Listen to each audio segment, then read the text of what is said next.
Атмосфералык абанын булганышы мурда Бишкек шаары үчүн гана көйгөй болсо, азыр бул маселе өлкөнүн дээрлик бардык аймактарында актуалдуу болуп калды. Экологдор бул тенденцияны коңгуро катары баалап, мамлекет менен коомчулукту ыкчам чара көрүүгө чакырышууда. Баарыбызга белгилүү болгондой, бул газдаштыруу бүгүнкү күндө активдүү жүрүп атат.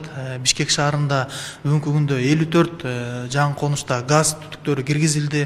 47 миңден ашуун абоненттин үйү газга кошулду.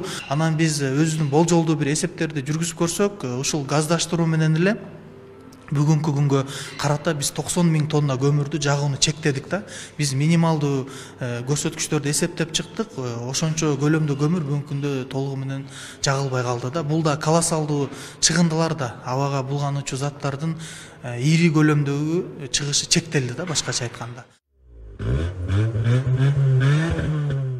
Адистердин айтымында шаардын абасын булганган негизги булактардын бири автоунаалар. Күйүүчү майдын калдыктары абага улуу заттарды бөлүп чыгарат. Учурда унааларга техникалык текшерүүлөр жүргүзүлүп, чыгарылганда 10 жылдан ашкандарын өлкөгө алып келүүгө тыюу салуу сунушталууда. Азыркы күндө акыркы данныйлар боюнча 700 миң автотранспорт шаарда жүрөт.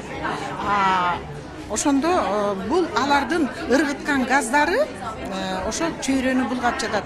Ал эми жанагы коомчулук транспорт боюнча акыркы мезгилде жетекчилер жаранынан эң жогорку көп иштер жүргүзүлүүдө. Мисалы үчүн эскилиги жеткен троллейбустардын баары чыгарылды шаардан. Бензин менен жүргөн автотранспорттор чыгарылды. Азыр көбүнчө газ менен жүргөн автобустар келип шаарга кирди.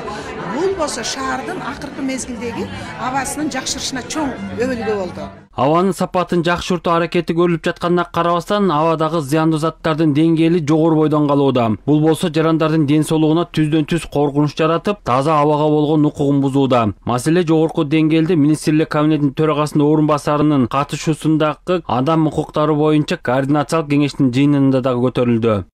Эң негизгиси биз бир нерсени ачык түшүнүшүбүз керек. Жагымдуу айлана чөйрөгө болгон укук бул адамдын негизги фундаменталдык укугу. Мен Министрлер кабинетинин өкүлү катары ачык моюнга алгым келет. Эгерде 3-4 жыл мурунку бийликтин жоопкерчилигине шылтоо кылууга мүмкүн болсо, анда бүгүнкү күндө бул көйгөйдүн чечилбегендиги бул биздин кемчилигибиз. Дагы бир жолу кайталайм. Таза абага болгон укук маселесинде Кыргызстан үчүн эң башкы укук коргоо чакырыгы турат. Дал ушул жерде мамлекеттин жергиликтүү өз алынча башкаруу органдарынын, бардык аткаруу органдарынын, жарандык коомдун жана бизнестин күч-аракеттерин бириктирүү талап кылынат.